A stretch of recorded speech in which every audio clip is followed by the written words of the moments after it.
하나님 말씀은 요한복음 8장 12절에서 30절입니다. 12절부터 봉독하겠습니다.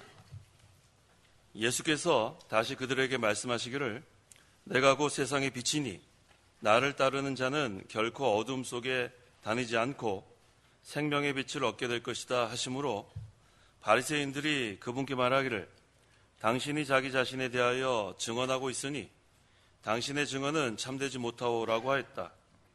예수께서 그들에게 대답하여 말씀하셨다.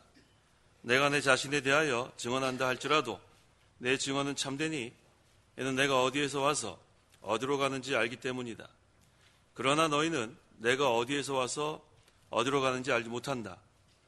너희는 육신을 따라 판단하나 나는 아무도 판단하지 않는다. 만일 내가 판단한다고 할지라도 내 판단은 옳으니 이는 내가 혼자 있지 않고 나를 보내신 아버지께서 나와 함께 계시기 때문이다.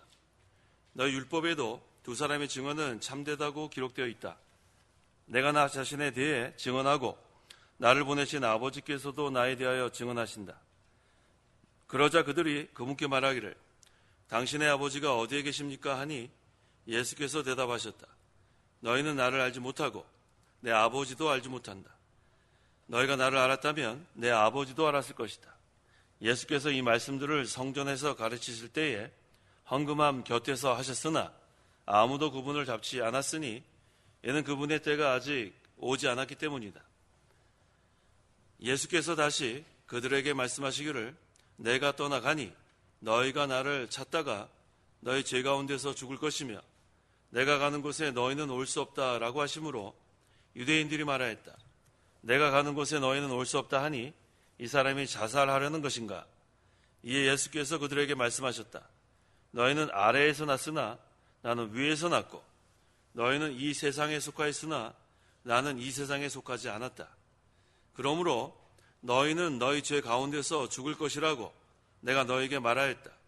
내가 그임을 너희가 믿지 않으면 너희 죄 가운데서 죽을 것이다. 그들이 말하기를 당신은 누구요? 라고 하였으므로 예수께서 그들에게 말씀하셨다. 내가 처음부터 너희에게 말하지 않았느냐?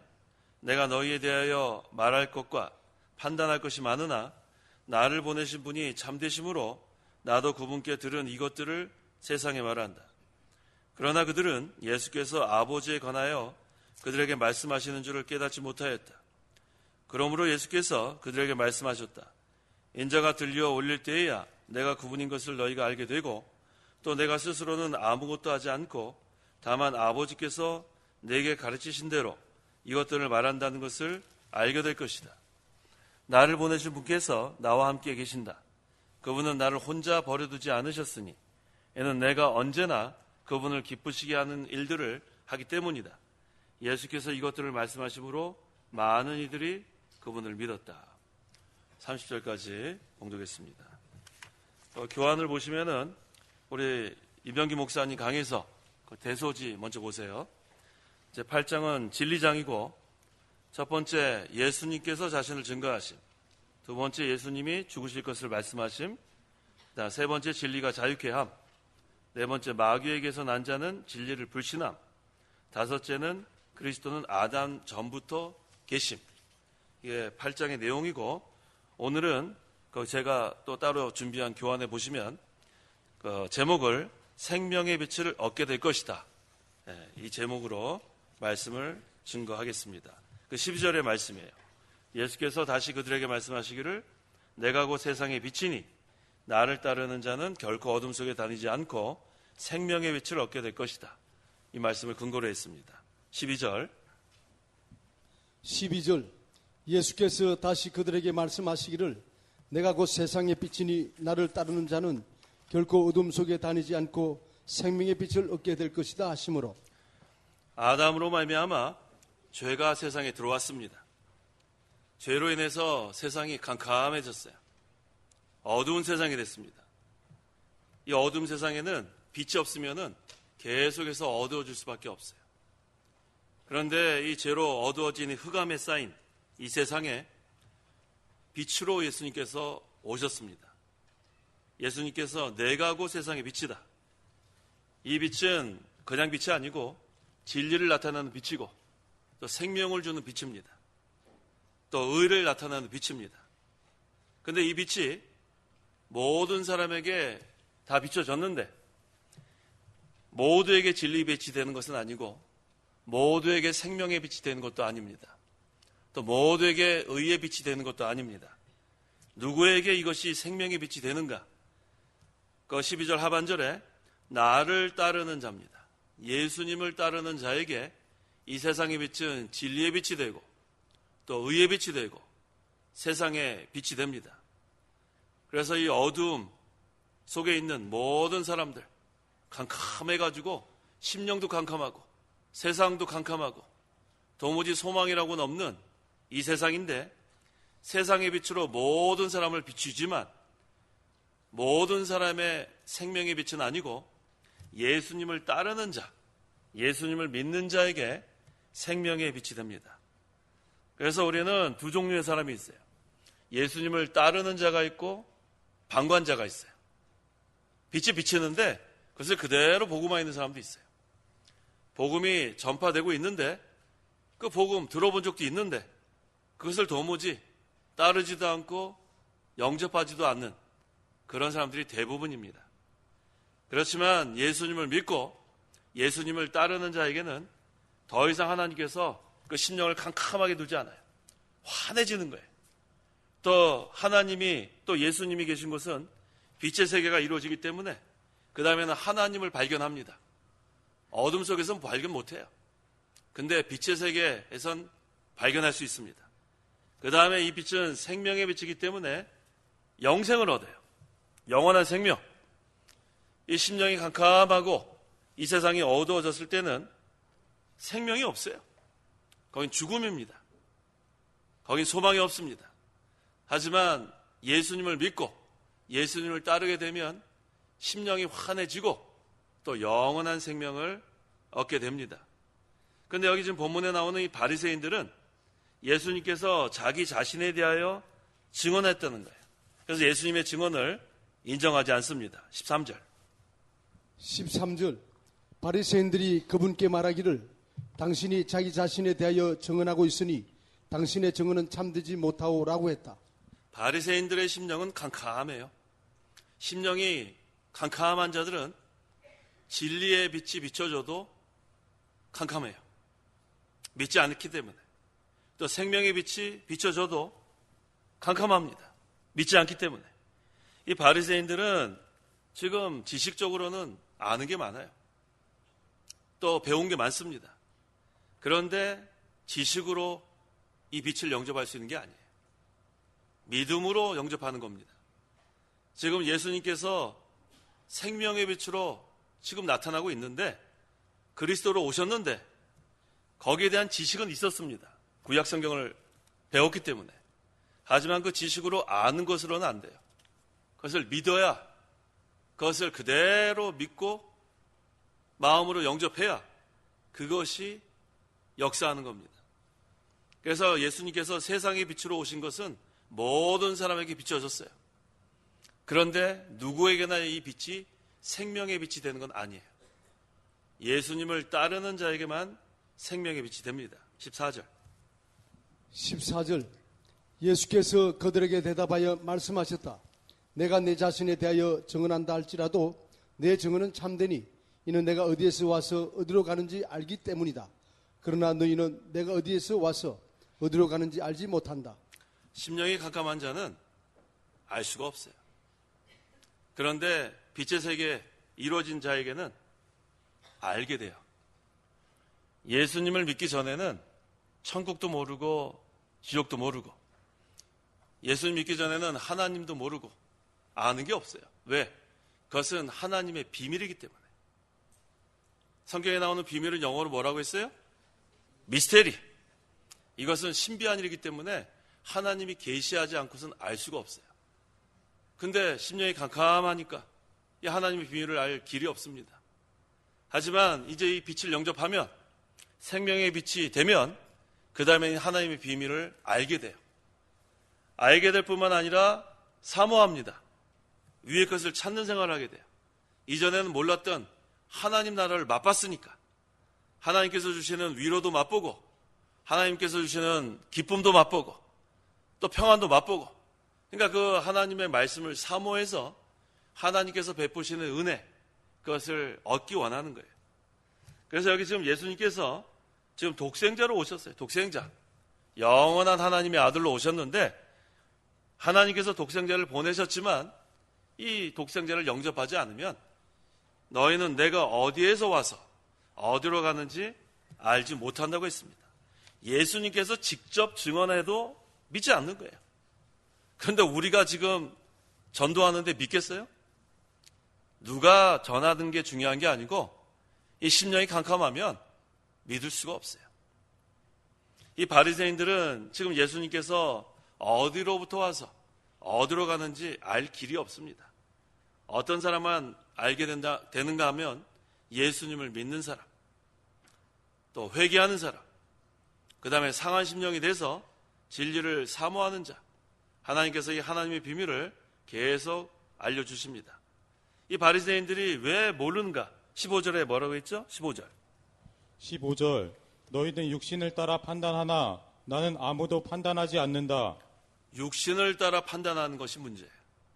인간의 생각, 이성적으로, 이것으로는 하나님의 비밀을 알 수 없습니다. 이 영적인 세계, 하나님 나라, 이건 육신으로는 맛볼 수 없는 거예요. 너희는 육신을 따라 판단하나. 그러니까 이 육신의 생각은 사망이라고 하지 않았어요. 그래서 바리새인들은 육신을 따라 판단하기 때문에 예수님께서 너희는 육신을 따라 판단하나 이렇게 말씀하셨어요. 그러면 영적인 세계, 영적인 것은 우리가 어떻게 알 수 있는가? 고린도전서 2장 13절 14절 13절 우리가 그것들을 말하되 사람의 지혜로 가르친 말로 하지 않고 다만 성령께서 가르치신 말씀으로 하니 곧 영적인 것을 영적인 것으로 설명하는 것이다. 육에 속한 사람은 하나님의 영에 속한 것들을 받아들이지 않는다. 그것들이 그에게는 어리석은 것이며 이해할 수도 없으니 영적으로만 분별되기 때문이다. 영적인 것은 영적인 것으로 설명해야 돼요. 이게 원리입니다.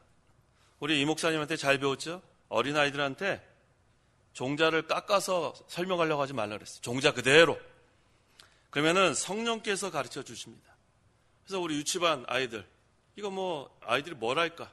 그래서 다 깎아버린 다음에 나중에 아무 쓸모없는 껍데기만 전해주면 그거 아무 소용없는 거예요. 유치부 다녀도 또 초등부 다녀도 이 영적인 것은 영적인 것으로 설명해야 돼요. 그래서 우리가 용어 사용하는 것은 좀 쉬운 말로 바꿀 수 있겠지만 그 진리를 바꾸면 안 돼요. 그래서 영적인 진리를 그대로 전하는 거. 여기 반사 지금 많이 오셨는데 이 어린아이라고 해서 무시하면 안 돼요. 어린아이라도 중생했으면 그 안에 생명이 있어요. 그래서 성령께서 이 진리 가운데 인도하실 때 이 어린아이들도 깨닫는 면이 많습니다.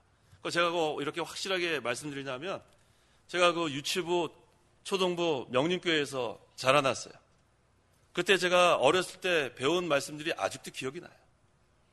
그때 만약에 뭐 그렇게 쉽게 이것저것 이야기만 했으면 남는 게 없을 텐데 그때 우리 그 반사 맡으신 분들은 제 기억으로는 할아버지, 할머니였던 것 같아요.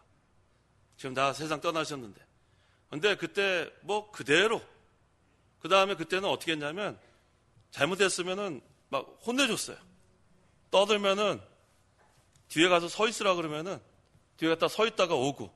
우리는 그런 것들이 지금 오늘날 그렇게 하면 어떻게 될까요? 뭘 어떻게 해? 교회 안 나오지. 교회 안 나오든지 가서 일러가지고 좀 혼내주라고 그러고 막 세상이 이렇게 됐어요. 우리 옛날에는 그런 게 없습니다. 우리 교회에서 우리 어르신 한번 혼내면 눈물이 쑥 나오고 뭐 그런 때가 있었어요.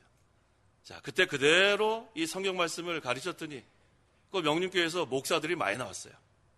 저랑 같이 이렇게 주일학교 했던 또 중고등부, 청년부 했던 그 사람 중에서 지금 목사들이 상당히 많습니다. 그러니까 영적인 것은 영적인 것을 그대로 전하는 거예요. 그걸 쉽게 설명을 할 수 있겠지만 그것을 바꿔서 이야기식으로 하면 안 됩니다. 어른들도 마찬가지입니다. 성경 공부 또 우리 설교 시간에 이 하나님의 말씀을 쉽게 하려고 성경 그냥 몇 군데 가르치고 그냥 다른 얘기하면은 거긴 생명이 없어요.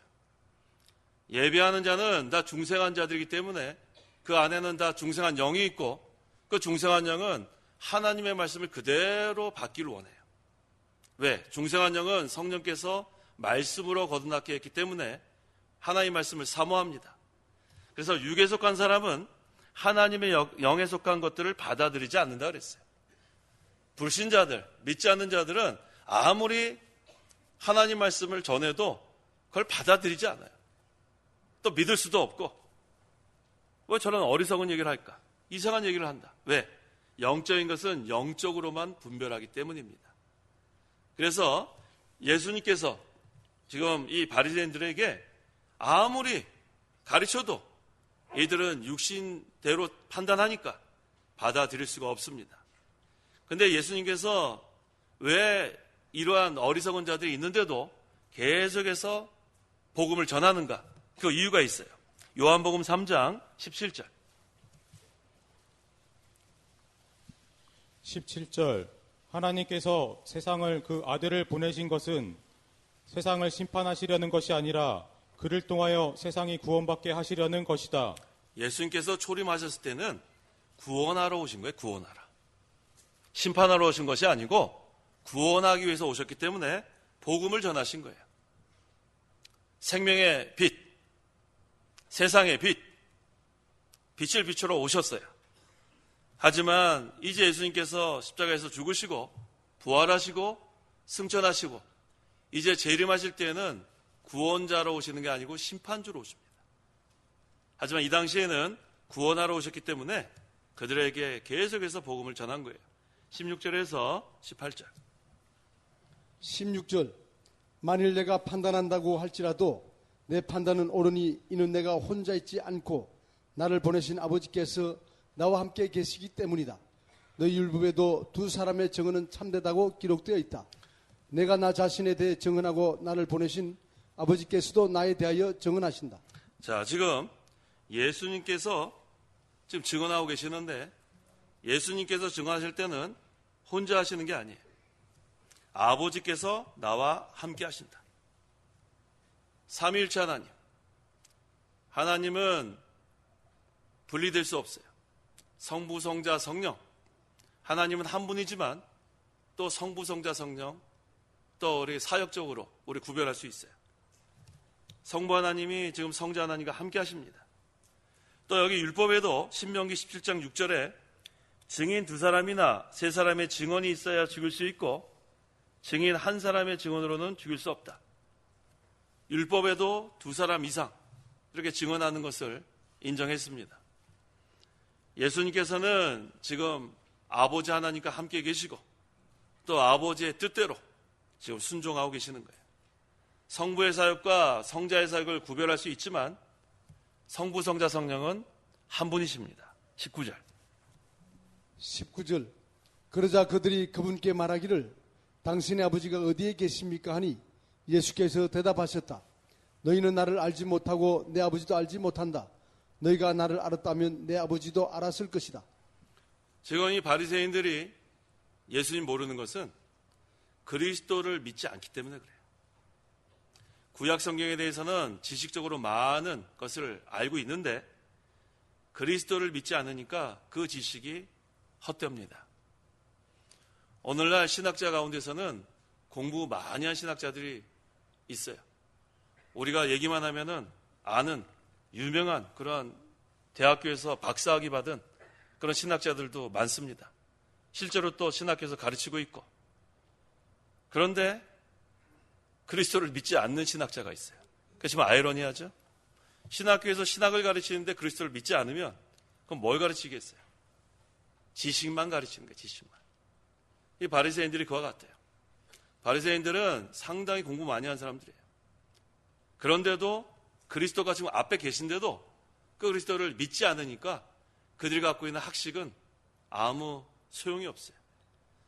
그리스도를 믿지 않으면 하나님을 알 수가 없어요. 우리가 예수님 믿지 않았으면 하나님 모릅니다. 근데 우리가 하나님 아버지라고 하고 하나님의 천지 만물을 창조하셨다 하고 하나님의 주권을 믿고 또 우리가 어려운 일 당하면 하나님께 매달리고 하나님을 알 수 있게 된 것이 바로 예수님 믿어서 그런 거예요. 예수님 믿지 않으면 모든 것이 헛됩니다. 많은 것을 갖고 있어도 그것을 제대로 사용할 수도 없어요.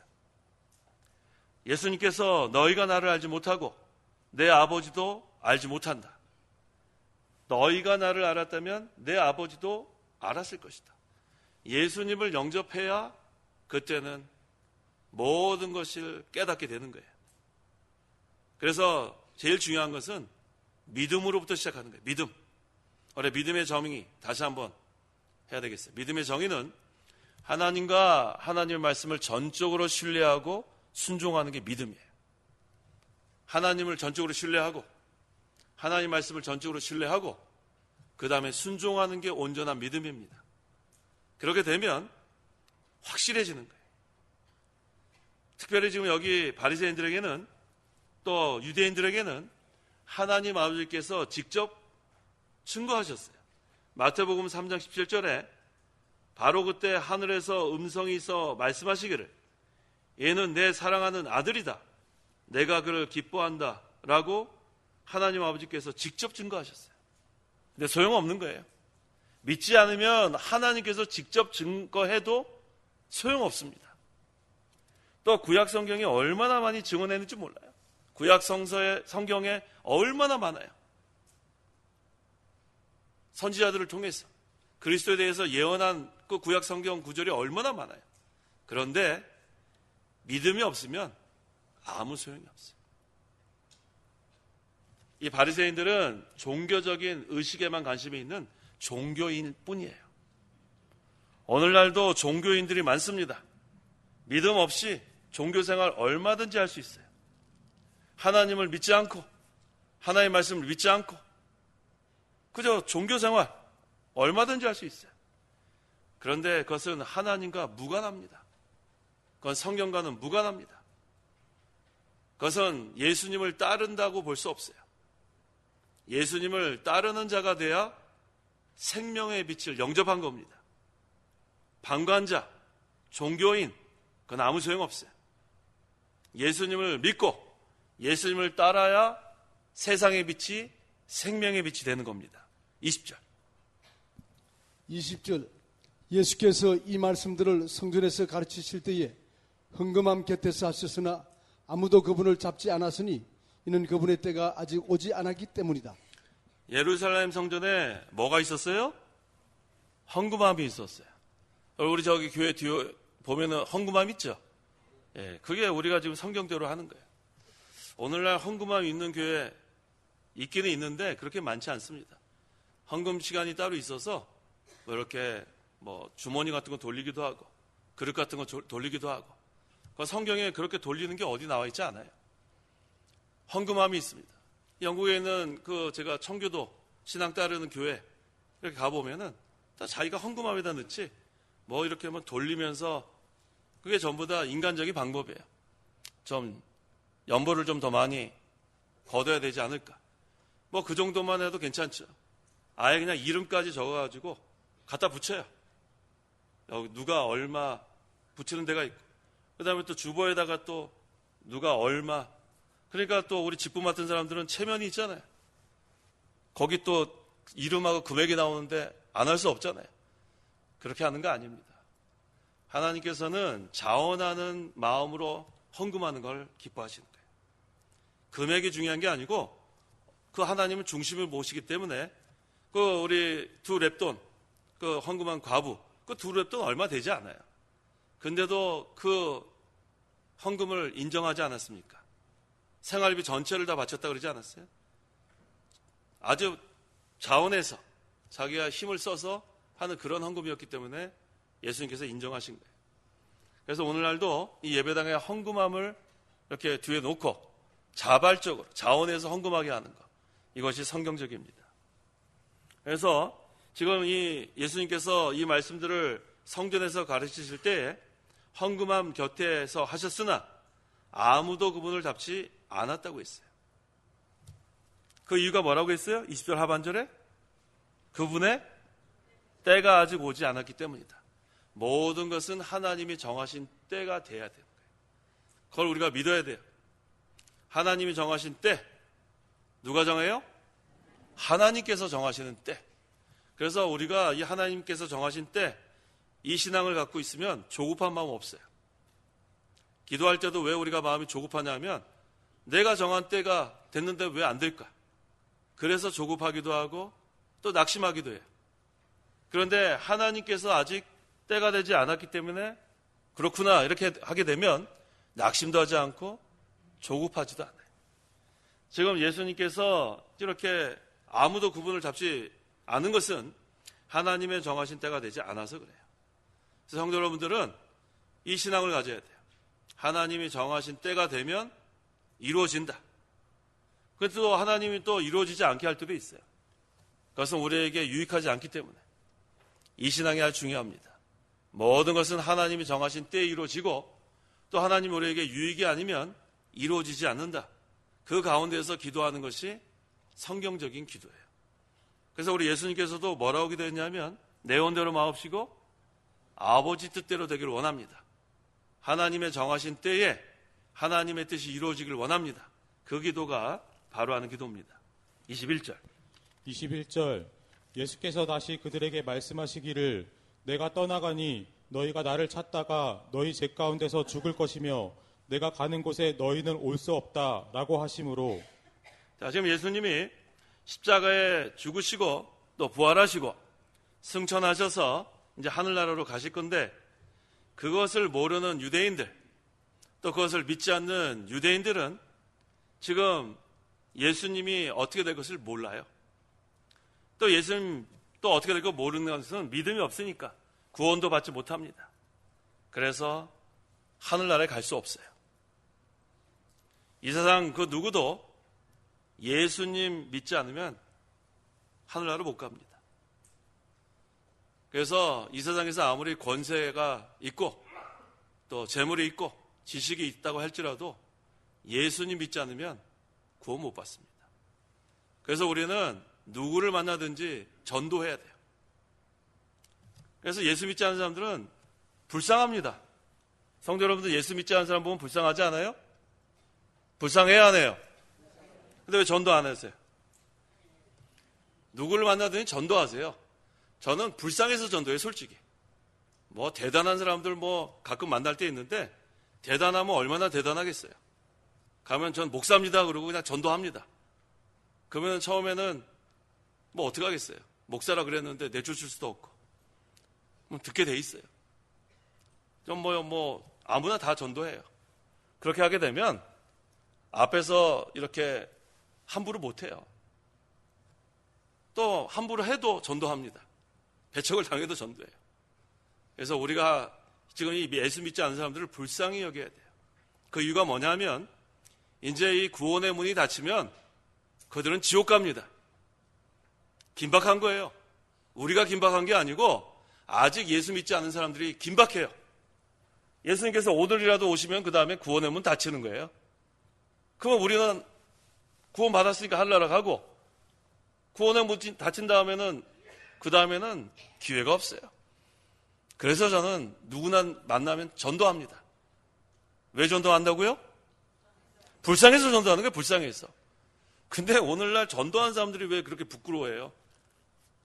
막 부끄러워서 전도를 잘 못해요. 뭐가 부끄러워요? 지금 저 사람들 우리가 전도 안 하면 지옥 가게 생겼는데 큰일 났단 말이에요. 큰일 났단 말이에요. 그 사람들. 그래서 전도하는 거예요. 앞으로 좀 전도에 힘쓰세요. 근데 2018년 몇 시간 안 남았네요. 2018년 동안에 전도 좀 많이 했어야 되는데 하나님께서 또 우리에게 2019년 주셨으니까 또 우리가 새해에는 또 전도해야겠습니다. 22절 유대인들이 말하였다. 내가 가는 곳에 너희는 올 수 없다 하니 이 사람이 자살하려는 것인가? 예수님께서 지금 가신다고 하니까 이 가신다는 것은 하늘나라에 가신다는 거예요. 그런데 유대인들이 생각할 때에는 야 이거 육신적으로 생각하니까 자살하려는구나. 이 육신을 따라 생각하면 이와 같이 돼요. 그래서 항상 사람들은 자기 수준에서 생각해요. 자기 수준. 그러니까 자기가 마음에 어떠한 마음을 가졌는가 따라서 상대방도 그 수준에서 생각합니다. 그래서 마음이 정결한 사람은 다른 사람을 어떻게 봐요? 정결하게 보는 거예요. 자기 마음이 음란하면 다른 사람도 음란하게 생각하는 거예요. 그대로 되는 거예요. 우리가 안경 쓸 때 선글라스 검은 거 쓰면 뭘로 보여요? 검게 보인단 말이에요. 마음이 시커매가지고 다른 사람도 시커먼 줄 알고. 하지만 자기 마음이 항상 하나님 나라가 이루어져서 의의 세계, 평강의 세계, 기쁨의 세계가 이루어지면 그 다음에 다른 사람에게도 그것이 나아가게 돼 있어요. 나아가게 돼 있어요. 내 마음에 사랑의 세계가 이루어지면 사랑하게 돼 있다고. 이게 원리예요. 근데 지금 유대인들은 수준이 이거밖에 안 돼요. 예수님께서 십자가에 달려 죽으시고 부활하시고 승천하시고 이것을 지금 말씀하시는 건데 지금 그가 자살하라는 것인가? 수준이 이거밖에 안 됩니다. 23절. 23절. 이에 예수께서 그들에게 말씀하셨다. 너희는 아래에서 났으나 나는 위에서 났고 너희는 이 세상에 속하였으나 나는 이 세상에 속하지 않았다. 너희는 아래에서 났으나 세상 사람들은 모두 이 세상에서 죄 가운데서 났습니다. 하지만 예수님은 위에서 났고 하늘나라의 영원부터 계신 그리스도가 육신을 입고 오셨습니다. 죄가 없는 분이라는 뜻이에요. 24절. 24절. 그러므로 너희는 너희 죄 가운데서 죽을 것이라고 내가 너희에게 말하였다. 내가 그 힘을 너희가 믿지 않으면 너희 죄 가운데서 죽을 것이다. 사람들은 죄 가운데서 났기 때문에 예수 그리스도를 믿지 않으면 죄 용서함 받지 못하고 죄 가운데서 죽습니다. 예수 그리스도를 믿지 않으면 평생 죄의 종로를 타는 거예요. 얼마나 불쌍한지 몰라요. 평생 죽기 전까지 죄의 종로를 타다가 그다 지옥 가는 거예요. 참 불쌍해요. 전 그래서 예수 믿지 않는 사람은 너무너무 불쌍해요. 죄의 종노릇, 마귀의 종노릇, 그 다음에 그들의 공포, 사망하면 그 다음에 지옥 가서 형벌 받는 거예요. 그것도 영원토록. 그걸 생각해 보면 너무너무 불쌍해요. 25절. 25절. 그들이 말하기를 당신은 누구요? 라고 하였으므로 예수께서 그들에게 말씀하셨다. 내가 처음부터 너희에게 말하지 않았느냐? 자, 지금까지 예수님께서 얼마나 많이 가르쳐 줬는데 대답은 뭐예요? 당신은 누구요? 이렇게 되는 거예요. 거듭나지 않으면, 믿지 않으면 예수님 모르니까 당신은 누구요? 그랬더니 예수님께서 내가 처음부터 너에게 말하지 않았느냐? 하나님께서 계시하지 않으면 아무것도 몰라요. 계시의 뜻은 감추었던 것을 열어서 보여준다는 거예요. 하나님 나라 이 비밀, 이것은 하나님이 보여주지 않으면 도무지 알 수가 없어요. 자연 계시를 통해서 이 자연에 하나님께서 다 보여주셨어요. 그걸 자연 계시라 그래요. 그런데 이 자연을 보면서 사람들이 믿지 못합니다. 근데 나중에 너희가 믿지 못했다고 해서 변명하지 말라 그랬죠. 로마서 1장에. 근데 왜 자연 계시를 통해서 믿지 못하냐? 인간의 부패성 때문에 그래요.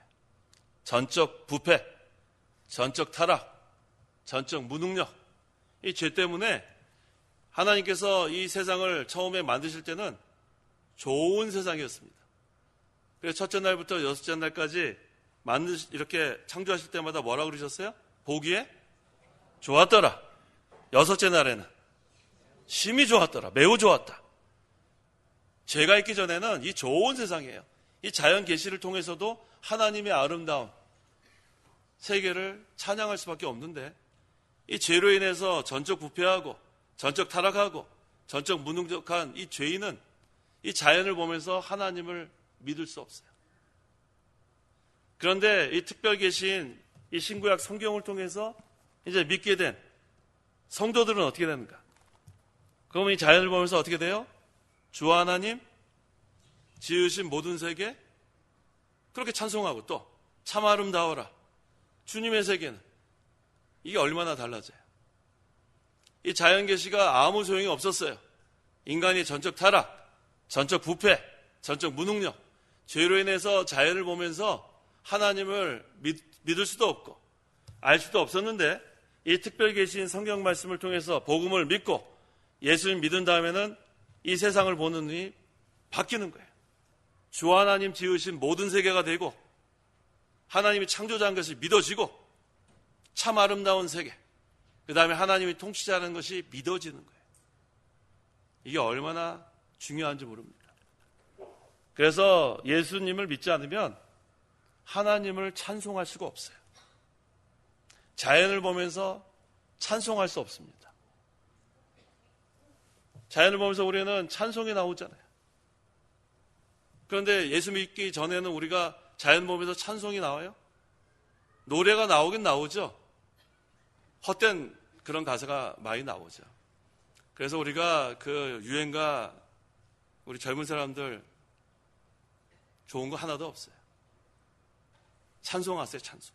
예수 믿기 전에는 우리가 노래방 가가지고 얼마나 가서 불러 제꼈어요. 여기 보니까 많이 불러 제꼈을 것 같은데. 예수 믿기 전에. 근데 예수 믿은 다음에는 찬송하게 돼 있어요, 찬송하게. 특별히 우리 주일에는 오전에 우리 찬송하고 또 오후에 시편 찬송가 하잖아요. 그게 얼마나 좋습니까? 이게 벌써 우리가 변화된 거예요. 예수 믿기 전에는 헛된 것이 그렇게 좋았는데 이제는 예수 믿게 되니까 헛된 것이 무엇인지 분별하게 되는 거예요. 자, 그래서 이제 예수님 믿는 성도들에게는 이 자연조차 하나님이 지으신 창조물이라는 것이 깨달아지니까 이 자연을 보면서 찬송이 나옵니다. 26절. 26절 내가 너희에 대하여 말할 것과 판단할 것이 많으나 나를 보내신 분이 참되심으로 나도 그분께 들은 이것들을 세상에 말한다. 자, 예수님께서 지금 하실 말씀이 상당히 많아요. 그런데 많으나 나를 보내신 분이 참되심으로 나도 그분께 들은 이것들을 세상에 말한다. 이게 얼마나 예수님께서 순종 잘하시는지 몰라요. 성부 하나님, 아버지 하나님 그 말씀을 전하는 거예요. 하나님께 들은 말씀을 먼저 전합니다. 그래서 어둠을 책망하기보다는 빛을 발하는 거예요. 하나님 빛이시니까. 그러니까 우리가 이 어두움이 사라지게 하는 방법은 빛을 비추는 거예요. 어두움을 우리가 어떻게 사라지게 합니까? 빛을 비춰야지. 캄캄할 때 우리 캄캄하면 아무것도 안 보이죠. 우리 요새 뭐 전부 다 이거 전화기 좋잖아요. 전화기에 요새는 다 플래시라이트 다 있죠. 예, 이거 있는데 사용하지 못하는 분도 상당히 많을 거예요. 저도 사용한 지 얼마 안 돼요. 기능 모르니까. 근데 이게 상당히 이게 좋아요. 뭐 안 보이는데 시커먼데 비치면 어떻게 돼요? 거기가 너무너무 잘 보이는 거예요. 이와 같습니다. 어두움을 물리치는 방법은 빛을 비추는 거예요. 복음을 비추는 거예요. 말씀을 전하는 거예요. 그러면 그 어두움에 빛이 비춰지니까 어두움이 빛을 이깁니다.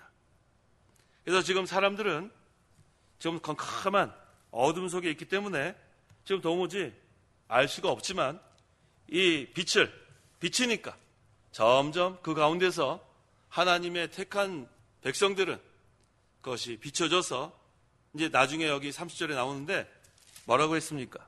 예수께서 이것들을 말씀하심으로 많은 이들이 그분을 믿었다 그랬어요. 아무리 캄캄함에도 빛이 계속 비춰지면 그 비춰지는 곳에는 어둠의 세력이 물러가는 거예요. 27절. 27절 그러나 그들은 예수께서 아버지에 관하여 그들에게 말씀하시는 줄을 깨닫지 못하였다. 믿음이 없는 유대인들, 그들은 하나님께서 예수님을 보내신 것과 또 하나님의 말씀 지금 전하고 계신 것을 깨닫지 못하는 거예요. 그러니까 믿음이 없으면 아무 소용 없습니다. 믿음 없으면 아무 소용 없어요. 하나님의 말씀을 깨달을 수도 없고 하나님을 알 수도 없고 하나님 나라를 알 수도 없고 그래서 우리가 이 말씀을 깨달을 수 있는 것 자체가 하나님의 은혜인 줄 아시면 돼요. 우리가 말씀을 들었을 때 이게 하나님의 말씀이구나. 이게 하나님의 말씀인 것을 깨닫는 자체가 은혜예요. 내 힘으로 되는 게 아니고 하나님의 은혜입니다. 28절. 28절 그러므로 예수께서 그들에게 말씀하셨다. 너희가 인자를 들어 올릴 때에야 내가 그임을 알게 되고 또 내가 스스로는 아무것도 하지 않고 다만 아버지께서 내게 가르치신 대로 이것들을 말한다는 것을 알게 될 것이다. 네, 이 말씀은 예수님께서 이제 십자가에 못 박이시고 죽으시고 그 다음에 부활 승천하신 후에 이제 보혜사 성령이 강림하신 후에 많은 사람이 믿게 된다는 거예요. 보혜사 성령, 그때는 예수님이 그리스도인 것이 증거되고 또 예수님의 말씀이 하나님께서 시키시는 대로 하신 것을 알게 되는 그때가 온다는 그런 말씀입니다. 29절에서 30절. 29절 나를 보내신 분께서 나와 함께 계신다. 그분은 나를 혼자 버려두지 않으셨으니 이는 내가 언제나 그분을 기쁘시게 하는 일들을 하기 때문이다. 예수께서 이것들을 말씀하심으로 많은 이들이 그분을 믿었다. 나를 보내신 분께서 나와 함께 계신다. 이것이 오늘 결론이에요. 하나님 아버지께서 예수 그리스도와 함께 계신다. 그 하나님께서 또 누구와 함께 계실까요? 우리와 함께 계신다는 거예요. 임마누엘, 하나님 우리와 함께 계신다. 그분은 나를 혼자 버려두지 않으셨으니 하나님이 또 우리를 혼자 버려두지 않습니다. 그게 우리에게는 큰 소망이에요. 위로가 됩니다. 하나님 아버지께서는 예수 그리스도를 혼자 버려두지 않으셨어요. 죽은 자 가운데서 살리셨어요. 자, 우리도 마찬가지예요. 예수 믿기 전에는 우리는 고아와 같아요. 하나님 아버지라 부를 수 없으니까. 그런데 예수님을 믿고 나니까 우리는 하나님의 자녀가 되는 권세가 있습니다. 그래서 우리가 위급하면 아버지 부르기만 하면 돼, 아버지. 다른 거 할 것도 없어요. 뭐 도와주세요. 그런 얘기 할 것도 없어요. 그저 어떻게 하기만 하면 돼요? 아버지 하면 돼, 아버지. 아버지 하면 벌써 다 해결된 줄 아시면 돼요. 한번 해보세요. 아버지. 누구한테 하는 거예요? 하나님한테 하는 거예요. 이게 얼마나 감사해요. 저는 뭐 기도할 때 제일 많이 하는 게 아버지. 뭐 다른 기도도 안 하고 어떨 때는 아버지. 우리가 아버지 하면은 벌써 이 마음속이 편안합니다. 이게 얼마나 감사해요. 아버지가 뭐라 그랬어요? 나를 보내신 분께서 나와 함께 계신다. 이거 얼마나 좋아요. 우리의 기도를 들으시는 하나님. 그래서 이 예수님께서도 나를 보내신 분께서 나와 함께 계신다. 그분은 나를 혼자 버려두지 않으셨다. 자, 그렇다면 하나님 아버지와 예수님께서 함께 하셨는데 예수님께서 하시는 일들은 무엇인가? 이 결론이에요. 29절 하반절 뭐라고 했어요? 이는, 다 같이 한번 읽어보겠습니다. 이는 내가 언제나 그분을 기쁘시게 하는 일들을 하기 때문이다. 어떤 일들을 하셨어요? 하나님 기쁘시게 하면 되는 거예요. 하나님 기쁘시게. 이게 결론이에요. 하나님 우리와 함께 하십니다. 근데 내 멋대로 살라고 함께 하시는 게 아니고 하나님 기쁘시게 하는 일들 하라고 우리에게 능력도 주시고 우리에게 필요한 모든 환경도 주시는 거예요. 하나님 기쁘시게 하는 게 뭘까? 진리 세워나가는 거예요. 진리 세워나가는 거예요. 구원운동하는 겁니다. 의를 세워나가는 거예요. 하나님 나라 확장해 나가는 거예요. 이게 다 하나님 기쁘시게 하는 일들이에요. 그 일들을 우리 혼자 하는 게 아니고 혼자 버려두지 않습니다. 하나님께서 함께 하세요. 그래서 우리는 언제나 하나님을 기쁘시게 하는 일들 하라고 하나님께서 우리 부르신 거예요. 그래서 인간의 제일 되는 목적은 뭐예요? 하나님을 영원롭게 하고 영원토록 그를 즐거워하는 거예요. 하나님을 즐거워하고 또 하나님을 기쁘시게 하고 그게 우리 사는 목적이에요. 하나님의 기쁨이 우리가 되고 우리의 기쁨이 하나님이 되고 그래서 우리가 항상 힘이 나는 거예요. 성도 여러분, 힘이 좀 나야 돼요. 2018년 동안에 좀 낙심한 일도 많이 있었고 또 어려운 일도 많이 있었던 분들 계실지 모르는데 이제 지금 보니까 뭐 8시인데 4시간 있으면 이제 한 해는 다 지나가는 거예요. 그러면 2019년 되면 그 다음에 또 우리가 한 해를 시작하는데 힘을 좀 내야 되겠습니다. 누가 우리와 함께 하세요? 하나님 우리와 함께 하세요. 어려운 일 당하면 한마디만 하면 돼요. 뭐라고 하면 돼요? 아버지 하면 돼요. 아버지 해보세요. 아버지. 그럼 아버지가 우리를 붙들어 주신단 말이에요. 그 다음에 항상 우리를 혼자 버리지 않으세요. 우리가 동행하십니다. 그래서 우리는 항상 힘이 나는 거예요. 이제 우리가 해야 될 것은 뭐예요? 언제나 하나님을 기쁘시게 하는 일들만 하면 되는 거예요. 진리를 세워나가고 의를 세워나가고 또 하나님 나라 확장될 수 있도록 복음을 전하고 이게 다 하나님 기쁘시게 하는 일들입니다. 하나님은 우리를 사용하시는 거예요. 하나님의 구원운동에. 그래서 우리가 힘을 좀 내야 되겠어요. 이번 사경에 제가 이번 또 사경에 준비하면서 이번에는 제가 신년사경에 몇 번째인가 보니까 벌써 5번째예요. 우리 목사님 2014년에 소천하시고 2015년부터 15, 16, 17, 18, 19 저는 그 어렸을 때부터 우리 이 목사님 사경회 하실 때 그렇게 좋았어요. 그 다음에 제가 또 외국 생활을 오래 했기 때문에 또 참여 잘 오랫동안 못하고 그 다음에 또 나와서 몇 년 또 참여하고 그때는 제가 이 목사님이 계속 하신 줄 알았어요. 아, 이 사경회는 계속 이렇게 은혜 받는구나. 그래서 제가 얼마나 열심히 적었는지 몰라요. 뭐 이만큼 돼요. 막 얼마나 열심히 막 말씀이 막 꿀송이 같아서 막 적고 그랬어요. 근데 이 목사님 소천하시고 나니까 그 시간이 다시는 안 돌아오더라고요. 저는 사경회 준비할 때마다 그 생각을 합니다. 그래서 우리가 이 사경회 이 목사님 통해서 수십 년 동안 얼마나 은혜의 말씀을 많이 배웠습니까? 근데 이제 우리가 해야 될 것은 그걸 계승해 나가는 거예요. 우리가 그 100년 이상 전에 그 평양 대부흥이 있었고 또 영국 웨일즈 지방에 한 1, 2년 사이를 두고 간격을 두고 대부흥이 있었어요. 그때부터 사경회가 시작됐습니다. 사경회라는 것은 부흥회하고 달라요. 사경회가 영어로 바이블 스타디예요. 한국말로 하면 성경 공부. 이렇게 한 절 한 절 교리를 가르쳐주고 이렇게 강의하는 게 바로 사경회입니다. 뭐 찬송하고 막 들었다 놨다 이거 하는 거 아니에요. 그런 부흥회하고 달라요. 그래서 우리 그 평양 대부흥 때부터 사경회가 계속 이어지고 또 영국에도 계속 사경회가 이어지다가 점점 사경회가 사라지기 시작했어요.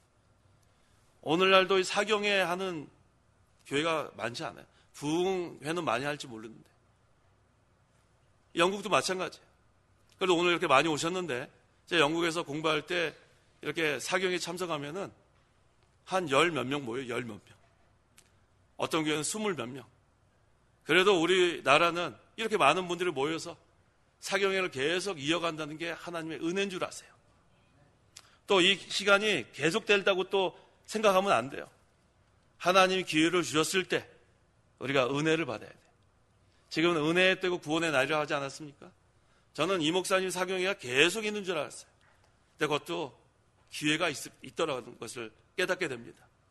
그래서 우리가 항상 이런 기회가 있는 줄 생각하지 마시고 우리가 이 사경회 때 또 힘을 내서 시간마다 참여해서 하나님의 말씀을 통해서 제가 또 부족하지만 또 하나님의 능력을 힘입어서 하나님의 말씀을 선포할 때 말씀을 통해서 은혜 받으시기 바랍니다. 기도하시기 바랍니다. 기도하겠습니다. 하나님 아버지 감사합니다. 근본에도 이렇게 하나님께서 사경에 개최할 수 있게 하신 거 너무 감사합니다. 우리가 예수님을 믿음으로 이제는 하나님의 비밀을 깨닫게 해주시고 하나님 나라를 맛보게 해주시고 영원한 생명을 얻게 하시고 이 모든 것이 하나님의 은혜로 생각할 때 너무 감사합니다. 하나님께서 근본 사경에 통해서 다시 한번 이 하나님의 말씀을 통해서 은혜 받게 하시고 낙심한 자들이 새 힘을 얻는 그런 사경회가 될 수 있도록 역사하여 주시옵소서. 오늘 저녁 시간부터 1월 3일 목요일 오전 예배까지 하나님께서 모든 마귀의 권세를 눌러주시고 성령께서 저희들을 진리 가운데로 인도하여 주시옵소서. 예수님의 이름으로 기도하옵나이다. 아멘. 찬송가 1장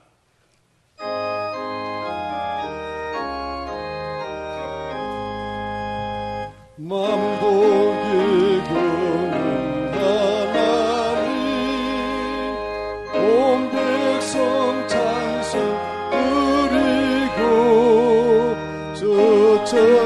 위하여 찬송하세. 찬송 성부 성자 성령. 아멘.